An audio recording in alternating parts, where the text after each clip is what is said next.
Hello, everyone. I'm the Vacuuminator. I'm Buster. And this week in Toku, nothing else matters because Senki finally got subbed! Go Ross Wadkina. Yee, the party popper up there. Yeah, I'm sure my microphone completely effed that up, but Yeah. I stretched that out for like a full minute, and y'all would have been really impressed if the software hadn't effed it up. He says, not knowing if the software actually did or not yet. Anyway, Buster, how you been? What is your life like at the moment? Very lazy. I want to write things, but I just can't. That's unfortunate. I just been What's feeling that stopping you? slump. I think just might think like, oh, I keep writing too short of videos, and I'm like, I want to make longer. I will probably discuss it on components some other time, but like it's not really that Toku related. But actually, I do kind of want to branch out from Toku on my channel, but I know I gotta like keep putting out Toku content. Yeah, you might have to try and find a balance, like maybe one off-topic video for every two Toku videos, something like that. Yeah, actually, that sounds like a good balance. How have you been, Vac? I know you got like tomorrow off. Yeah, it's been an interesting weekend because I'm in the snow belt that's sweeping the nation at the moment, and we got 4 inches here. Only just today finally got the driveway properly uncovered, and one of us was able to get out and go do stuff for a little bit. But seeing as I work at a school and it's the South, everybody at my work is flipping their shit, and they said we're not coming in tomorrow, right? Right. And then the administration was like, yeah, sure. But but the kids are doing online learning, so the teachers still have to work. Fuck you. That's and to be fair, I don't know. Other than that, I'm okay. It's interesting because this is like I want to talk about it, but it's more of a componency thing. Like this is just the most snow I've experienced in my memory. I know I saw similar amounts of snow when I was a wee little lad, but my memory of that time is very hazy at this point. But yeah, other than that, I've been getting on okay. Definitely wish I had gotten more stuff done this weekend because the snow made me constantly have to stop what I was doing to go do other stuff. But not too terrible, not too terrible. But you know what else is not terrible, folks? Modular Media, the creative co-op that allows us to make this podcast. And you should really support us here at Modular Media by giving this podcast a like, commenting down below with your thoughts on something that happened this week in Tokusatsu, subscribing and ringing the bell in order to enable notifications to get every episode of this podcast and all the other podcasts that we do here at Modular Media, such as MMWP, where we talk about wrestling, No More Games, where we talk about video games, the No Prize podcast, where we talk about comics and whatnot, and Modular Components, where we just shoot the shit about our lives. And don't forget to also follow us on twitter.com/themodularmedia for updates on when we're doing things and whatnot. And join our subreddit r/modularmedia to post memes about Modular. I'm gonna make that a thing somehow. But enough plugging. Buster, what's the news? What's the good news, Buster? Dogengers is getting a season 3, baby. Yeah, it's called Dogengers High School. It'll be the 3rd season, and it seems it's gonna focus on Fumai Caliber, one of the local heroes, because we see his sword. Yeah, it's gonna be very fun. I still need to finish Nice Buddy, but I kind of want to rewatch the first season to do a video essay on it. So I I will. still need to watch any Dogengers. Again, it's geek fiction, one of my favorite.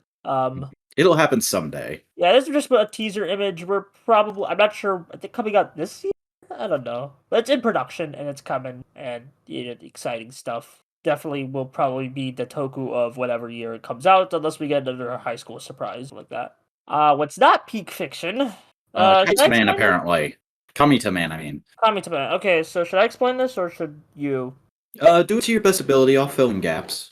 Okay, so I was just like scrolling through Twitter, and just I saw Gokai Orange. He tweeted out a video saying, "Please share this. Toei did another screw up." And just okay, I'll watch it. I like Gokai Orange. He does some very good content. And apparently, so the video details that Toei Tokusatsu World aired an episode of a Fujiki comedy show, which are like comedy shows with special effects, Hmm. where, let's put it bluntly, a child was not dressed properly. Fucking nude. You Yeah, see ass? You see dingling. it's It's not not great. okay. Like, it's Yeah, not okay generally, but also it's like explicitly against. YouTube copyright law. Yeah, not YouTube copyright, just YouTube law, just human decency. But like then again, it was different back in the day. But even that, they could have just skipped this episode. But what made it worse is that they tried to hide this episode's existence for a bit, and then they aired it. Also, Vac has freezed up on me. Oh, yeah. Sorry about that. We were talking about. I guess the news was so bad that it killed Vac's internet. Yeah, I know. When we further out, you were talking about the fact that Toei knew what they were doing because they tried to hide the upload of this, right? Yeah, basically that, and it's just like I'd highly suggest if you find the video, report it, and hopefully that enough reports influence Toei to take it down. Yeah, I watched Gokai Orange's video and then immediately went and reported it. I would link to the actual episode in the description of the podcast with the rest of the news, but I don't. On the very off chance somebody who's into child porn listens to our show, I don't want them having an easy way to find it. So I've just linked to the Gokai Orange video down there. Yeah, just Hmm. don't diddle kids. Yeah, and well, that much is obvious. But Toei, you know what you did? You didn't. You knew what was gonna happen. People are pissed. What you should do, if you want to be a smart, literate media company, fucking take that shit down, re-edit it to either remove the scene or completely censor it, and put a warning at the start of the episode. That's Or what just should remove it. happen. No. That's what should have happened in the first place. Because I don't believe in killing media that represents obsolete views, but I believe in putting a warning before it, like they do with older cartoons and stuff on Disney Plus, or like with the old Tom Jerry cartoons. Okay, that's valid. That's valid. I'm just feeling like if they just don't want to go in the process of censoring, give us. But that's a more ethical way to go about it. Yeah. All right. Let's move on to something a little more exciting, shall we? Yeah, sure. I have to read it. Yeah, sorry. Just read Yes, it. you're newsboy. New villain names for Dino Fury Season 2, and let me just say, this continues the trend of Dino Fury having some pretty cool names. I mean, we got Void King and Void Queen. Those are just, whoa, those are like names I would come up with. Maybe that's why I like them so much. And we found these names via suit actors listing roles, correct? Yeah, they're like, the stunt team was listing, things. They're just Updating their resumes. Yeah, and they're just like, oh, we are like, I played the Void King and I played the Void Queen. I was like, ooh, what does that mean? I think Void Uh, Queen King is gonna be real the Gausorg brown, like the brown recolor of Void Knight's suit, and Void mhm, Queen's gonna be an original suit. That's my theory. probably. And I'd be willing, and I think it's pretty obvious, but my guess is Void Knight's getting a new suit and his girly friend's coming back from her coma. Yeah, or maybe this is a part of a flashback thing. Who knows? Entirely possible. Maybe they're gonna use these characters to explain how Void Knight got the armor. Yeah, like maybe he was like some alien who's a king of something. I don't know. The Hmm. British people of the Power. That's awful. Speaking They of already Power they already Rangers, have that. It's called Xandar. Xandar. I Yeah, was trying to think of which is it. named after like just a one-off attack Kyoru Gold did, which I find Mhm. fun. It's also the best part of Dino Charge. Yeah, kinda. All the everything surrounding Xandar is like my favorite stuff in Dino Charge. Yeah. Anyway, Unfortunately, on to some less than enthused Power Rangers news. Bunch of Lightning Collection, miss things. So, like, I made a joke about this because the Ninjetti suits, which I've gone on record saying that I hate them so much, have, they released Lightning Collection figures of them, and they have so many, like, quality control issues. Like, there's multiple heads, there's no heads, no accessories, like, this isn't quality control errors. This is straight up factory errors. yeah, just straight up like defects, shall we, that they're selling in stores, which not acceptable at Hmm. all. And the way this is happening is a fucking shipping container of these things happened to hit the UK first, and a bunch of UK collectors are just getting figures that are straight up missing stuff. The most common issue is one or both of the alternate heads being missing, but there have been some figures also with the alternate hands missing. And quite frankly, as somebody who considers himself and has spent most of his life being a Hasbro stan, I find this inexcusable and below their level of standards. Like, this is bad even for Hasbro. Because Hasbro, I tend to expect a few sloppy paint apps here and there with modern figures and whatnot, just because it has been the standard for years for a Marvel Legend to have like a small miss on a paint app or something like that occasionally. But this is quite frankly extraordinarily bad. And like, there's a part of me that wants to just rant at Hasbro specifically, but the fact is I have the toy industry knowledge. These weren't Hasbro employees doing this. These were employees at a factory Hasbro contracted to produce these figures doing it. Hasbro, I don't know if there's any way to track what factory these specific figures came from, but Hasbro should either send a sternly worded message to this factory warning that if something like this happens again, they'll be severing ties, or they should just straight up sever ties with this factory. And to anyone who contacts Hasbro customer care, they should get replacements for these. Yeah, you should voice your complaint. Don't be afraid. Mm-hmm. And I say that, but I should also warn, Hasbro customer care is notorious, at least in like the last 5-6 years, for giving a response that is basically, we're sorry you had an issue, we are going to send you a figure of equal or greater value. And sometimes people have gotten pretty cool stuff out of that, but never do they get the figure they actually had an issue with.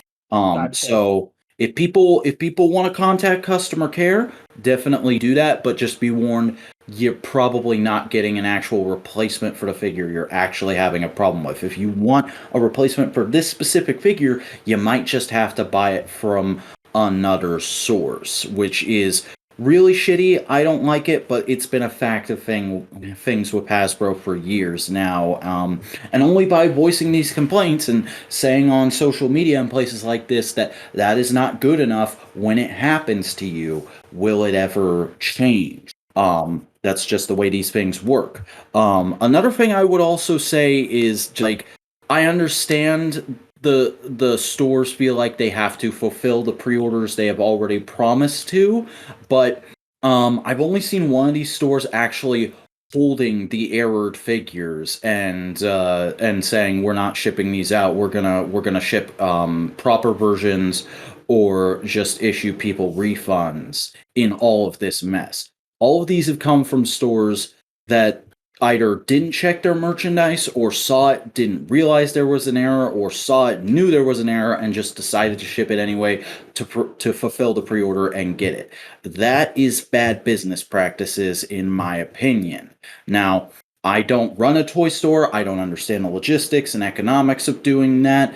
There's probably people who, with the pandemic and everything and the way pre-orders have been just coming and not getting fulfilled for a very long time over the last couple of years, they feel like they have to get their pre-orders fulfilled in order to stay afloat.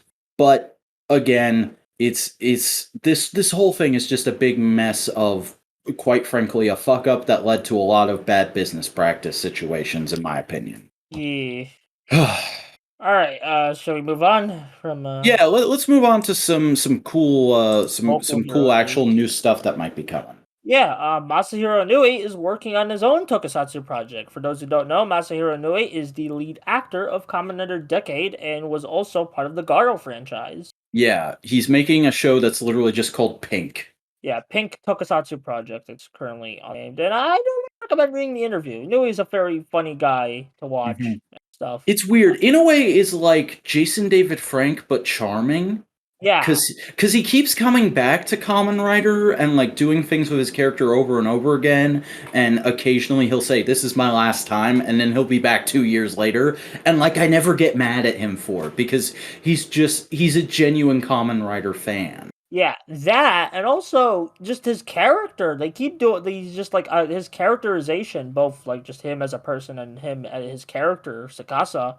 They're Mm. just very like interesting and very charismatic, and like, I can't. Yeah, you're a prick, but I can't get mad at ya. Yeah, the You know? consummate opinion on Decade is terrible show, amazing character. Yeah, I need to finish Decade, but like that's for another day. Well, you can't. Decade doesn't have an ending. Oh, you're right. um, but yeah, this is kind of exciting. It's I like the design for the main hero they've got. It strikes me as basically what if Curse of the White Knight, but not cringe. And it's gonna feature other Curse of the writers in White it. Knight? What the hell is that? Or Curse of the White Dragon. I'm sorry, the Jason David There's Frank no thing. curse in that title. Really, I It's don't Legend pay of the White fucking Dragon. attention to fan films. You're lucky I remembered any part of the title. Okay. I mean, I'm sorry. If I have to live with cringe knowledge, then you do too. All right, but also Agito and Ryuki's actors are apparently going to be in Suit this. actors. Oh, okay. No, maybe? Let me check. No, I didn't know it's actors. They said actors. I thought suit actors. I don't know. Yeah, and apparently 2 Garo alumnus are going to be writing it. Ooh, that's good. That's Yeah, good. I'm really excited for this. I hope somebody subs it as soon as it starts airing because I definitely want to watch it and cover it on the show. Ken Takuchi is writing while Ken Takahashi is doing the design. Okay. I wonder what Garo season he wrote. I'm gonna check real quick. Yeah. But like the suit, like they don't have like a physical suit, just a drawing. So it seems like this is gonna be like a ways off. I don't expect to see this until like 2023. Oh, he wrote the original Garo as well as the sequel series. Oh, that's like the peak of the series. So let's go. Yeah, I'm excited. I wonder Let's what go. tone it's gonna go for. Will it be a bit more joking? Will it be a homage? Will it be its own thing? You know? I imagine it'll probably be a mix of what Masahiro usually does in newer Decade appearances and the Garo spinoff he did. Yeah, Jenga. Speaking of indie toku, local hero Avalon is in production. Which it got it. So apparently he was at the local hero festival, and like TokuNet was at 2021, and TokuNet interacted, and apparently there's like a 4-minute preview, even a theme song, and there's actually subtitles on the YouTube video, and I really like the suits. I love nights in Toku. Like I actually have my own night themed Toku OC. I just need to do more with, but like I do like it, and I like how like it feels a bit toyetic, like the swords, but like they want to make a genuine like modern Toku. Yeah, I'm excited about it. However, I'm also slightly miffed because Boingo and I made a pitch for a concept that's incredibly similar to this 2 years ago. Elaborate. We made a pitch for a show that was called Banished Knight Avalon. That would have basically been a Toku show, where the main hero is a common writer who lost at the last second of his original series and is now going to spend many seasons hunting down the monsters of the week from his show across the multiverse. So like basically he already has his final form, or would he have to regain it? He would start with all his powers, but we'd basically slowly reveal stuff. Like the first episode was meant to be like almost no dialogue, and it's just him in the woods getting his bearing in this new dimension he is. And it eventually builds to him discovering, oh, I'm in a medieval times dimension. Yeah, looking at, I'm watching the YouTube video right now, and yeah, very, very nice action choreography. Tom Constantine, who is probably the reason we're hearing about this, because he's the lead suit actor for it, and he's part of the TokuNet thing. So yeah, that's more what information. An absolute lad. Yeah, more information is gonna be revealed as it goes on. But yeah, it looks pretty neat. The Mook designs are great. Yeah, got nothing else to say. Very excited to see what form it will take. It will be like a YouTube series. Will they? Please put English subtitles on it. They already have English subtitles on the YouTube video, so I'm pretty sure they will. Oh, Kino. Yeah, they're like built in, not like on the closed captions. They're actually baked in the video. And now for the thing that we delayed the podcast for. Yeah, we waited a fucking extra hour to record tonight because Team Ryder said there would be exciting news, and it's not exciting. It is literally just, you could buy a premium Bandai SH figure art. Have you ever wanted to take your SH Figuarts Senchoku Seiho Kamen Rider Ichigo and dip it in a bucket of black paint? Now you don't have to, because there's a special edition one that they're making for the 50th anniversary, and you'll be able to buy it through Team Rider. Hooray! I don't know. I feel like because the zero, as I'll talk about later, the 01 Blu-ray just came out. I have it in my hands, and when you're saying hyping up a big announcement just as Blu-rays are shipping, we think I it's about literally made a Wizard Blu-rays prayer circle. I'm pretty sure that prayer circle is for nothing, but that's the point. Sorry for the. I do think we'll get a Wizard Blu-ray, but just not right after the 01 one. Honestly, Wizard is probably the last show that's going to get a Blu-ray. Ghost will probably be because if this into a fucking Star Wars prequel situation where like every week I see a post of somebody going like, is it just me or is Ghost highly underrated? And I'm like, I'm gonna fucking hunt you down and hit you in the back of the head with a shovel. you already did that to me, you don't need to do it to everyone else. Well, I just need time and a shovel, and then I will be able to. But yeah, not a fan of this announcement, especially because they hyped it up. Yeah. Just like, you get to spend even more money. And Yeah. like, yeah, I know these shows are like adverts, but we don't have the shows to advertise these things. So I mean, it just feels don't get me weird. wrong, I get the appeal of this repaint because it looks like it's a statue of Kamen Rider 1, like a statue you'd see in the street in front of like a city building or something like that. But just announcing it this way is fucking dumb. Yeah, it just further proves my thing that just I want to see like the shows then the toys, because the shows sell the toys. The toys kind of sell the show, but not like we haven't as CSM Gaim. We don't even have Gaim anywhere near a legal release at the moment. Yeah. Like, I thought the whole reason Team Rider existed was to make it easier for people in the West, supposedly, but mainly America for them, to get access to Kamen Rider. What? I want the fucking show. Give me the show. I'll buy stuff later. Give me the show. I get it, Toei's hard to work with, but there's still things Team Rider does that isn't like on their own accord that is frustrating, It's not great. Few companies that piss me off working together. Yeah. Great thing. Hey, here's the catchphrase, everybody. It's not optimal what's happened here. Yeah, very not optimal. All right, let's move on to new releases. What is optimal is the new releases, except the first one, Ultraman Trigger New Generation Tiga, Episode 24, The Ruler of the Shadows. This continues Trigger's final arc thing of, I would care so much if I liked the rest of the show. This episode was okay. Like, there were a few moments where I was like, oh, I'm feeling a little suffering.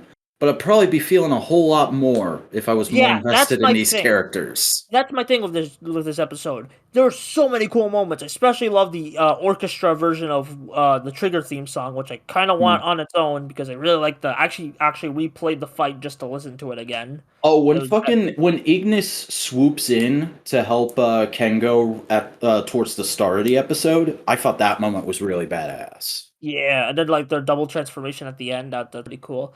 But just bringing the mom back. They brought the mom back. I didn't expect that. Yeah, and Mars, I didn't expect because I thought it just I completely forgot we started the series on Mars. Yeah, and they fucking revealed Kengo is apparently Ultraman Jesus. Yeah, to be fair, Ultraman's already inspired by Jesus' long story. But yeah, yeah, there's really cool choreography and music set pieces. Also, they knew what they were doing with those Carmella shots where you see her in the monster. They knew what they were doing. Yeah, I wasn't into that. Yeah, honestly, you should have just kept her voice coming out of the big Monster Mash suit you made. They made 2 big Monster Mash suits for her, actually, because she gets a new form halfway through the episode. I kind of wish they just kind of built off her pre-existing form instead of making monster suits, because it's a good design, even without the, I don't know, just, I ain't got nothing else to say. There's some cool moments, but just nothing story-wise. I've checked out. I'm just ready for this to end. Now to superhero time, Kamen Rider Revise, Episode 18, The Buddies, Miracle, Fire, and Ice. This was so good, oh my god. This was great. I love Revise so far, with just constant slight story and character progression. There's, like we talked about last week, there's not been a big utter shoe dropping moment Like there's reveals, there's little like ticks here and there each episode, like the moment we get at the end of this episode with Hiromi, but Mhm. it doesn't feel like everything is different now. It's just every episode you get a little bit more of what makes these characters tick and building on their resolve and whatnot, and it's so satisfying to watch. Yeah. And like this episode basically confirms something that's kind of been speculated, that Vice is basically Ikki's like inner like demons. Literally, Yeah. he's the representation of basically all his fears and doubts and like negative emotions, and it's great. And I love that. And I'm Mhm. like, this is good building. Like it just, and Vice actually gets some really good emotional moments in this episode, surprisingly. Yeah, Vice So gets to straight up be a good boy this week. yeah, and it's like, whoa, this is like this is, it kind of feels like, but it doesn't really come out of nowhere. It's like we've seen him do this kind of thing, like especially like in the episode before, like the episode where the anthology episode, I'll call it, where where he like, gave Ikki like words of wisdom. We already knew this is a thing he could do, so but it's just naturally building off his character and what we've seen. And Hmm. And at the same time, you got all the shit going on with not Julio. I'm not going to call him Julio anymore. Tamaki. yeah, Tamaki. Yeah, that was so heartbreaking. Like, like the Mhm. special effects in this episode really enhanced the emotion. I Like haven't from the had a deaf and writer hit that hard since X-Aid. yeah, I can. Well, that's because everyone usually has came back for the last few. Like, Hmm. I'd be very surprised if Tamaki's friend comes back. oh, he's not coming back. Yeah, They, oh, I mean, after X-Aid, I don't trust the flowers anymore. yeah. I don't even think they gave him flowers. He just, that was more of a guest release. So. True, true, true, true, true. But anyway, yeah, Tamaki's just pure like screaming rage enhanced by that huge explosion wave. Oh, that's why I Yeah, love when like straight up did a the Kruger rider kick level explosion. yeah, it's nuts. And then like we see like Vice helping Ikki out of the hospital, and then like everyone ready. There's just so many good direction and raw emotion in this episode. Uh, Oh, the bit at the end where Agelia finally returns his affection and he just fucking breaks down. Mm. yeah, just like his pure like just so much good like raw emotion, which the Revice has really been excelling at, and I just feel like this is like the peak of that so far. And it Yeah. might get even better because Hiromi next episode is gonna have like a big emotional struggle. So Yeah, and we're only 18 episodes in. Like that's a good bit, but there's still we're less than halfway. There's still a lot of this show to go, so I'm excited. yeah, hopefully it doesn't lose steam. Um If there's one nitpick, so the week this episode released, Go with the Flow and Volcano, the insert songs released, and they uh-huh. didn't play either of them. I was expecting Volcano because they were using the form Volcano's for, and Volcano's a really good song, but they used Live Devil, and I'm like, Yeah, because there okay, wasn't an intro this week. I So guess. you gotta use it somewhere. They could have used that at the end to like exit. I feel like that would have fit at the end. Then again, I'm weird, so don't trust my music taste. Entirely Uh, possible. Yeah. But yeah. Oh yeah. Really good revise this week. This show keeps hitting all the great marks. Kind of need Dodgy to kind of get some more development because Sakura's doing stuff, Hiromi's doing stuff, Ikki and Vice are doing stuff. Yeah, we're Hiromi Not, focus next week, and I have a slight feeling that might be a two-parter, but I feel yeah. like after that we need to do a little Daiji arc. Yeah, and especially because it's around the time he's supposed to get a power up for the secondary. Hmm. Well, February scans are around the corner, so we'll see what the show has in store for him. Hmm. But anyway, Fingers crossed. yeah. Kika Senta Zenkai, episode 43. The bird on the weather vane is always the way it blows. Is that saying? But this episode was great. Yeah, this was a lot of fun. I am enjoying Gage Stacy so far. Yeah, he's very sly and, dare I say, hot. Just like... uh, but I also love how everybody is immediately like, "You're not fucking Stacy. Yeah, they know it. We're not doing this 10 episodes deception arc bullshit. We know." Well, mainly because it's like almost the end of the show, but that too. But Uh, yeah, this was a pretty solid, very funny as well because like yeah, nice mhm. piece of comedy with like the Zenkaidras just running. Also, I love the bit where they mix up car red and That Gohan was red. great. Fucking the super forms they brought in this episode that Seichan was freaking out over. Yeah, those are pretty cool. I really like seeing Career Carnival's one of my favorite red super forms, so really glad Hmm. to see it I again. honestly didn't think we'd see that suit again. Now that we're so far from Kyoryuger, so getting to see it again was cool. Yeah, I mean like they brought back the Shinken red suit. True enough. Trying to Yeah, think if there's. I don't really got much to say. Just a really solid Mm-hmm.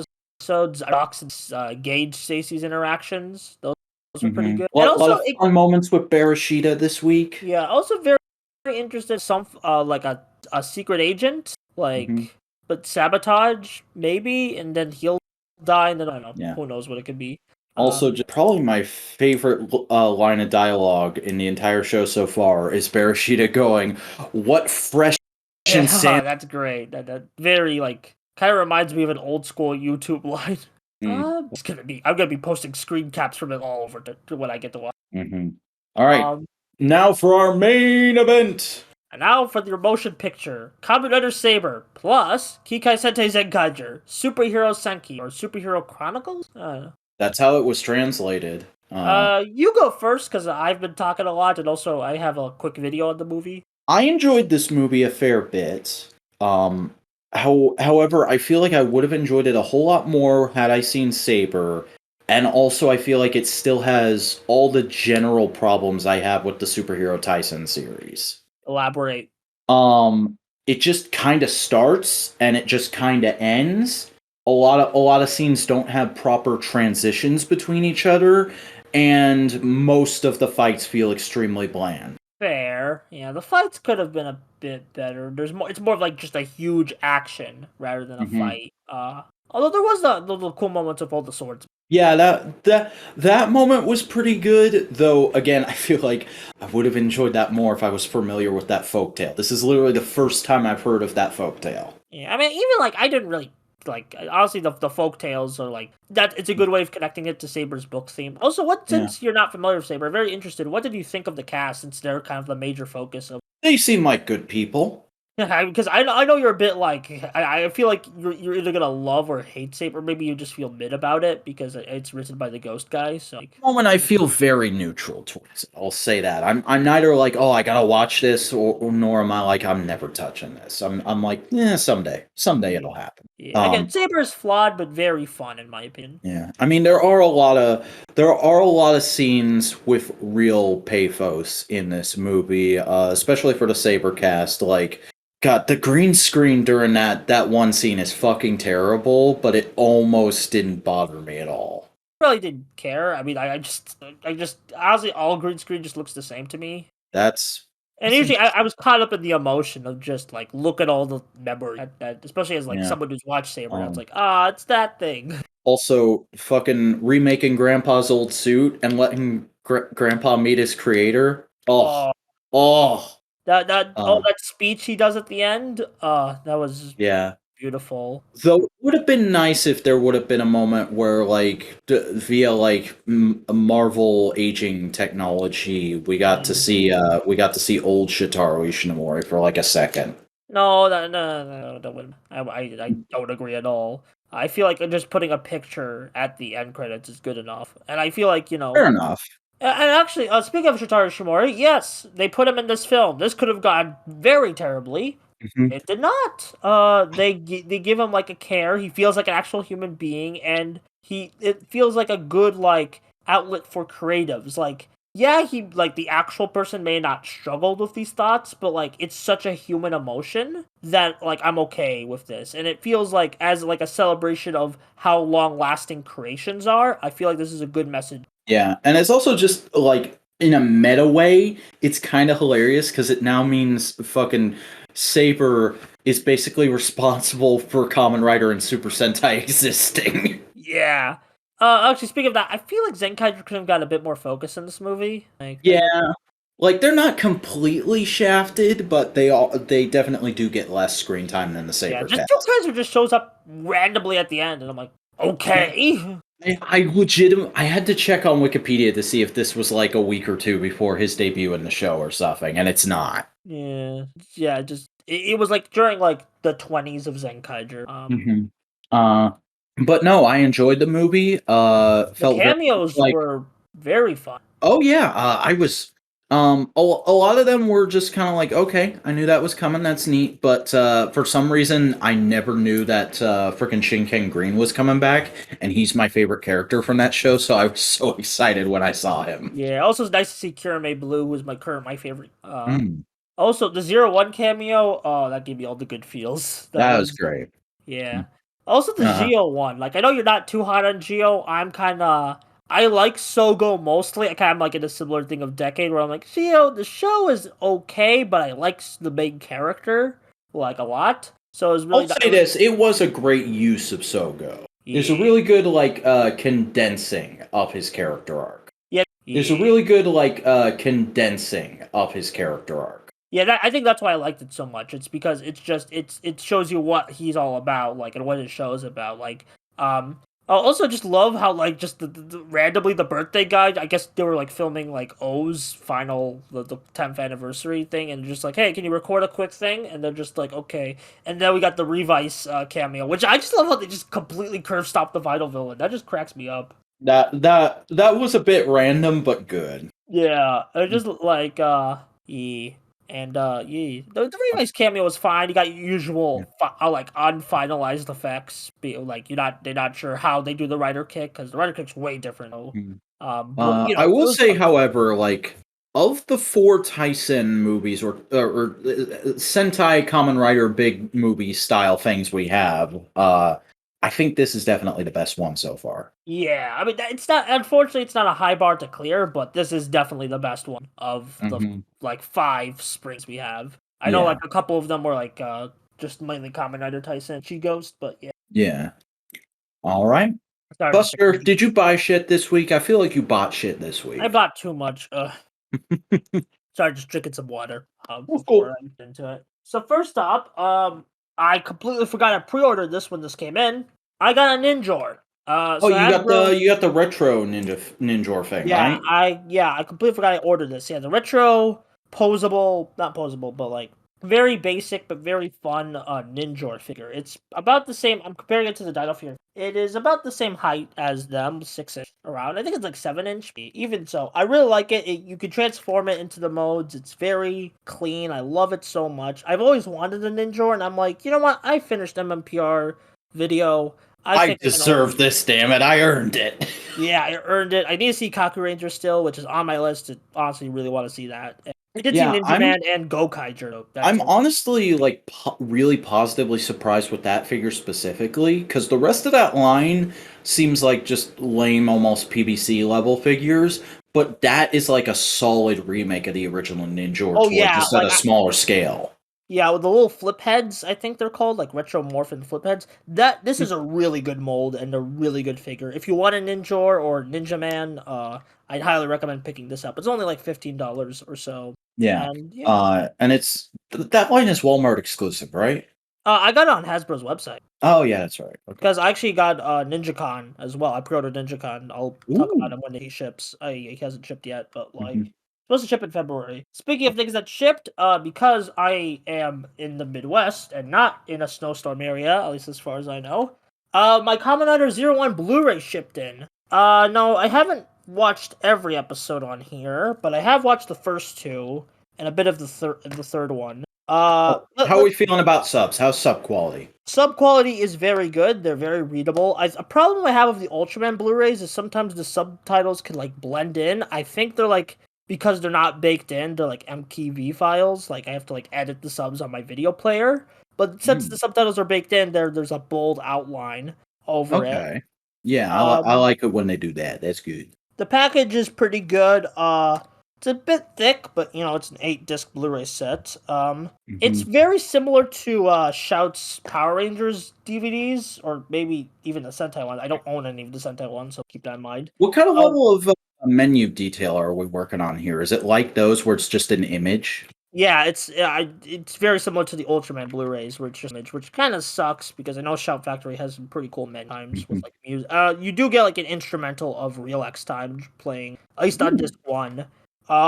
You get everything. I kind of don't like the disc design. They're just the same design, just of disc one, disc two, disc three. I at least wish Real X Time had a different disc design. That's lame. They should have done the thing that like TV shows do sometimes, where like each disc is a different character. Yeah, it's just I don't know if Toei didn't give them enough resources. Now a big stickler with this release at the moment is that they're using TV masters of the Zero One series, and that they upscaled to fit Blu-ray. Hmm.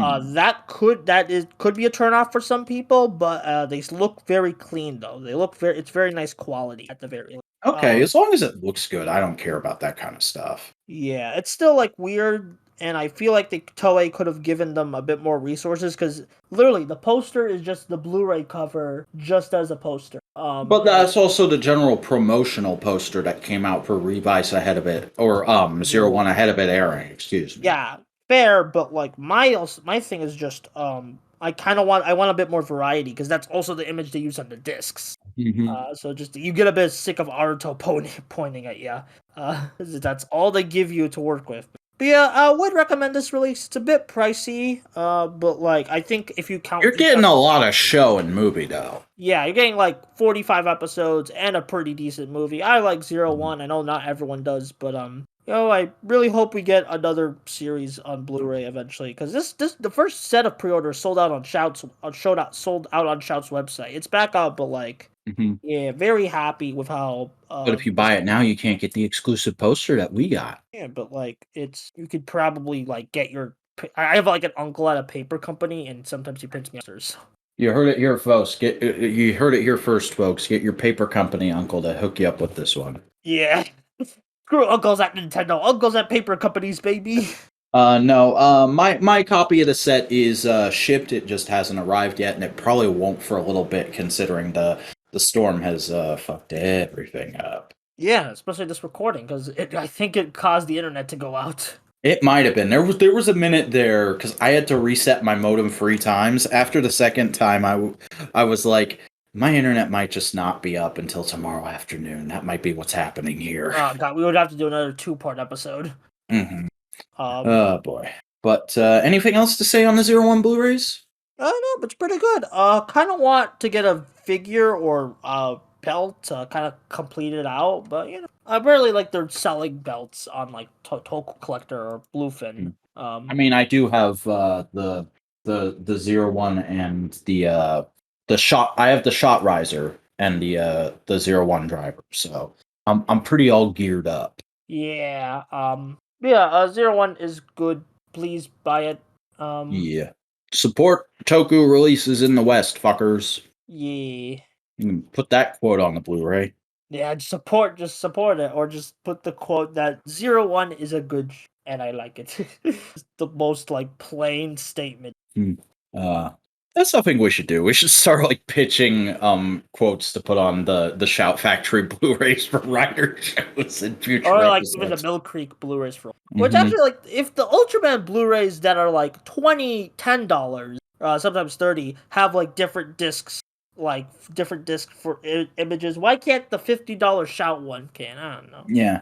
I'm I know because of the way the deal works, we probably won't get Trigger DVDs for a long time from Mill Creek, but here's my quote for the disc. Mid-story, amazing effects. Yeah. I think we're done pitching DVD discs. Yeah, so pitch your content.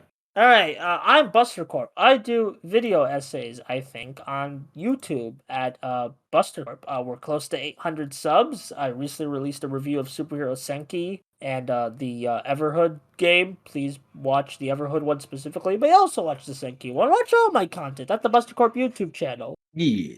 And I'm the Vacuuminator, a man who likes tokusatsu and toys far too much for his own good. You can watch my videos over at youtube.com/c/the Vacuuminator. You can follow me on Twitter to hear all kinds of bants and rants at the Vacuuminator. And you can follow me on Instagram to get photos of my toys and my dogs at _Vacuuminator. But folks, that's gonna do it for this week in Tokusatsu. So Thank you for joining us. Please join us back here next week to find out whatever happens last week in Tokusatsu.